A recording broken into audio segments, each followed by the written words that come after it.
Bonjour, la famille est toujours Gilmas. Où vivre au Canada? Il y a les gens qui m'ont posé des questions après avoir visionné les vidéos que j'ai fait la semaine passée. Et les gens m'ont posé la question, où vivre au juste? Puisqu'il y a des personnes qui sont confiées concernant la vie du Canada, le coût de la vie et beaucoup d'autres choses. Alors, où vivre au Canada? C'est la vidéo d'aujourd'hui.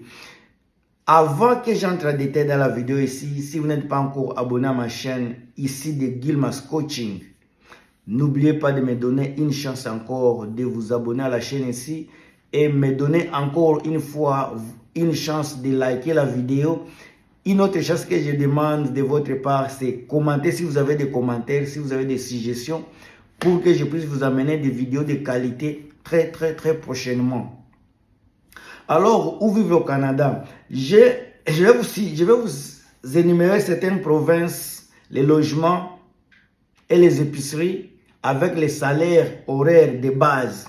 Et puis, vous allez faire une décision finale vous-même. Je vais commencer avec Colombie-Britannique. Colombie-Britannique, beaucoup le savent, c'est au côté Pacifique. C'est avec la ville de Vancouver qui est située sur l'océan Pacifique. Le coût de logement d'une chambre, c'est environ 2040 $. Et puis les épiceries, pour une personne, c'est à peu près 280 $. Pardon. Le salaire horaire à Colombie-Britannique, c'est 16,75 $. Ça, c'est le salaire minimum de base ici à Colombie-Britannique. Je vais vous dire où vivre après avoir fini ce que je suis en train de dire. Suivez-moi jusqu'à la fin pour avoir de l'idée et de comprendre pourquoi j'ai fait la vidéo ici. En Ontario, avec une chambre avec un coût moyen de logement de 1930, les épiceries qui sont à peu près à 235 $. Ça, c'est Ontario, là où il y a la ville de Toronto. Ça, c'est une grande ville également là-bas. Nouvelle-Écosse, qu'on appelle en anglais Newfoundland. Nova Scotia, pardon, c'est Nova Scotia. Avec le logement moyen de 1312 $ et les épiceries qui peuvent varier à 270 $. Le Manitoba, les gens connaissent avec la ville qui est bien connue de Winnipeg. Les salaires moyens et les logements moyens, c'est 1360 à peu près. Avec l'épicerie pour une personne, c'est à peu près 280 $. Vous allez voir, tous les épiceries sont presque la même chose. Il y a les 10 $ de différence, les 20 $ de différence. Et puis les logements, les deux provinces seulement qui sont Colombie-Britannique et Ontario sont les provinces où le coût de logement est cher. Mais d'autres provinces là, c'est à peu près 1300. Ça joue entre 1300. Alberta, c'est à peu près 1100. Île-de-Prince-Édouard, c'est 1100 également. Québec, c'est à peu près 1100 également. Nouveau-Brunswick, c'est 1100 également. Saskatchewan, c'est 930, à peu près, disons 950. Et la province, la Terre-Neuve, c'est la province où le coût de loyer est moins cher, avec à peu près 800 $. Et je vous dirais là où la province où les épiceries coûtent moins cher, les épiceries où ça coûte moins cher, c'est la province d'Alberta où l'épicerie est moins chère. Maintenant, les salaires horaires de Colombie-Britannique, comme je vous ai dit, c'est 16,75 $. Ontario, là où il y a Toronto, c'est 16,55 $. Nouvelle-Écosse, c'est 15 $. Manitoba, c'est 15 $.30 $. Alberta, c'est 15 $. Île-de-Prince-Édouard, 15 $. Québec, c'est 15 $.25 $. Nouveau-Brunswick, c'est 14 $.75 $. Saskatchewan, c'est 14 $. Terre-Neuve, c'est 15 $. Vous voyez? Maintenant, la chose à prendre dans la vidéo ici est celle-ci. Est-ce que vous venez ici attaquer travailleurs? Vous venez ici attaquer étudiants? Immigrez-vous ici avec une famille? Soit vous immigrez ici seul. Si vous immigrez par exemple seul, ça dépend également. Est-ce que vous êtes quelqu'un qui aime la vie sociale? Si vous aimez la vie sociale, quand je parle de la vie sociale, il y a la nuit, il y a aller dans des boîtes de nuit, dans des bars, des cinémas. Quand il y a des orchestres qui arrivent ici au Canada, souvent ça vaut surtout dans des grandes villes comme Montréal, Toronto, Vancouver, dans des grandes villes. Donc, si vous ne voulez pas des embouteillages, des cris de la nuit, les bruits de la nuit, les embouteillages, êtes-vous prêt à vivre dans des villes, dans des cités reculées? C'est un choix que vous allez faire. Également, quand il s'agit du climat, ça c'est la chose la plus importante, puisque beaucoup d'entre nous ne vivent pas dans les pays où le climat est continental, où il fait froid, où il y a de la neige. Ça c'est la chose que vous allez vous mettre à compte.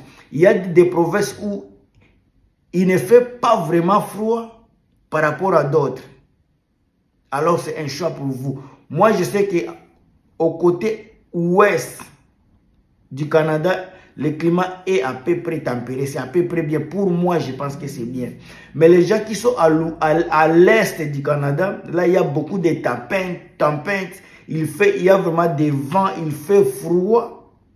Je ne sais pas comment vous expliquer ceci, mais ce que je sais, à ce que je sache, la province du Québec, c'est la province la plus peuplée. Même s'il fait froid, il y a beaucoup de gens là. La province de l'Ontario, c'est toujours aussi à l'est. Il fait froid là-bas, mais il y a beaucoup de gens. Ce n'est pas le froid qui fait peur aux gens, c'est s'habituer au froid qui fait mal. Il faut être prêt à affronter le froid ici au Canada. Dès que vous êtes prêt à affronter le froid, je pense que toutes les provinces sont valables pour vous. La chose qui sera un peu compliquée, ce sont des langues. Si vous voulez vraiment vivre dans une province où on ne parle que le français, si vous voulez vivre vraiment là où on parle le français, allez au Nouveau-Brunswick et dans la province du Québec. C'est là où vous allez trouver vraiment les français là-bas. Si vous allez à Colombie-Britannique, Nouvelle-Écosse, Manitoba, Alberta, Île-de-Prince-Édouard, toutes ces provinces-là, il n'y a pas les français. Même si le Canada était pays bilingue, officiellement bilingue, mais ce n'est pas ce qui se passe dans la vraie réalité. Ici, il n'y a pas les français dans les quartiers. Il y a des institutions par-ci, par-là, mais il n'y a pas les français. Si vous ne voulez pas affronter l'anglais et que vous voulez vivre une vie smooth dans la société, allez au Nouveau-Brunswick, soit dans la province du Québec. C'est là où vous allez trouver les français. Maintenant, où vivre, comme vous avez dit, c'est ça. Si vous voulez vivre là où il y a les français, allez au Québec et au Nouveau-Brunswick. Si vous voulez affronter l'anglais, vous pouvez aller partout. Maintenant, il y a l'économie qui va jouer. L'économie, puisque tu ne peux pas quitter votre pays et venir dans une province où l'économie va mal, où il y a le taux de chômage est élevé, vous risquez de vous exposer, à des situations financièrement difficiles. Imaginez-vous amener ici une famille et que vous tombez dans une province où l'économie va mal, vous risquez de pleurer. Alors, si vous voulez vraiment travailler, si vous voulez venir vraiment ici au Canada et puis travailler, mes chers amis, vous qui m'écoutez à cette heure-ci, allez dans la province de la Colombie-Britannique. Même si la vie est chère là-bas, mais il y a toujours du travail. Vous allez vous retrouver, même nous aussi qui vivons ici, nous qui vivons ici, même si le coût de la vie est élevé, mais le travail nous permet quand même de subvenir à nos besoins. Et puis la deuxième province, c'est Alberta. La province d'Alberta aussi, c'est une province qui est vraiment, qui est bon, économiquement bon quand il s'agit du travail. Ces deux provinces-là sont bons en général pour tout le monde. Maintenant, je vais commencer à diviser les choses. Si tu es quelqu'un de l'informatique, tu es un informaticien, bien que la technologie est dans tous les domaines aujourd'hui, mais tu seras toujours obligé de vivre dans une grande ville. C'est là où tous les sièges sociaux se trouvent. Il y a beaucoup de bureaux, beaucoup de choses se passent dans des grandes villes. Si vous venez par exemple ici au Canada attaquer un informaticien, encore une fois, Les grandes villes seront pour vous. Bien que le coût de la vie sera élevé, les logements seront élevés, mais vous allez vous retrouver avec un bon emploi dans des centres-villes si vous êtes informaticien.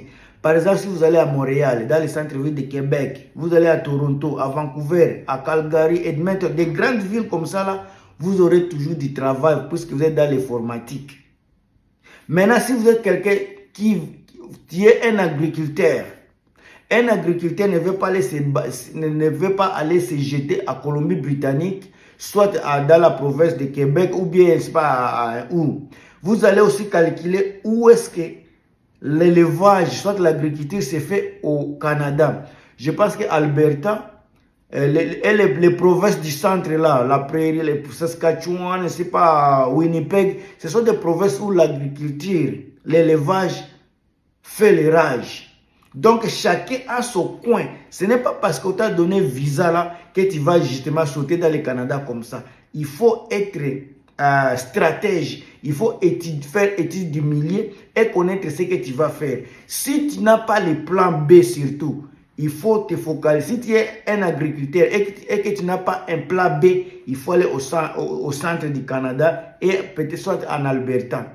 Si tu es un informaticien, tu n'as pas un plan B, va dans des grandes villes comme la ville de Vancouver, Ontario, Toronto, Montréal, la ville de Québec, des grandes villes. Mais si vous avez le plan B, par exemple, vous savez que même si vous êtes expert dans A, vous pouvez faire le plan B. Là, maintenant, le Canada est ouvert à des personnes qui sont comme ça. Si tu n'es pas capable, tu vois que pour t'intégrer, par exemple, dans la médecine au Canada, si tu es médecin, tu vois que à quitter ton pays, tu risques d'avoir des problèmes ici d'intégrer le corps médical directement. Si tu as les plans B, par exemple, tu sais que à part la médecine, je peux faire, par exemple, quoi? Je peux faire par exemple l'agriculture, c'est un exemple. Alors à ce moment-là, tu peux aller dans une ville, dans une province, par exemple d'Alberta. Tu vas dans la capitale peut-être d'Edmonton. Ce sont des exemples. Et puis si tu ne te retrouves pas dans ton plan A, en Alberta, il y a de l'agriculture. Il y a des éleveurs là-bas. Tu peux maintenant faire ton plan B directement là-bas. Si tu es quelqu'un, par exemple, tu es dans le génie civil, par exemple à la maison, en Afrique, génie civil, mais que tu sais qu'ici, le corps des ingénieurs ne vont pas t'accepter facilement. Le plan B, tu sais que mais quand même, je peux entrer dans la construction facile. Là, maintenant, tu vas regarder ici, je peux dire au Canada, partout, il y a le booming dans la construction. Maintenant, à ce moment-là, tu choisis, ok, même si on ne m'acceptait pas ici, je peux me jeter ici facilement et doucement. Ça va vous aider à vous assortir financièrement sans beaucoup de difficultés. Quand je vous fais la vidéo pareille, c'est parce que je sais que il y a les gens qui ont besoin de guides, qui ont besoin d'aide. Il y a d'autres personnes comme nous, quand nous sommes venus, on n'avait pas le YouTube.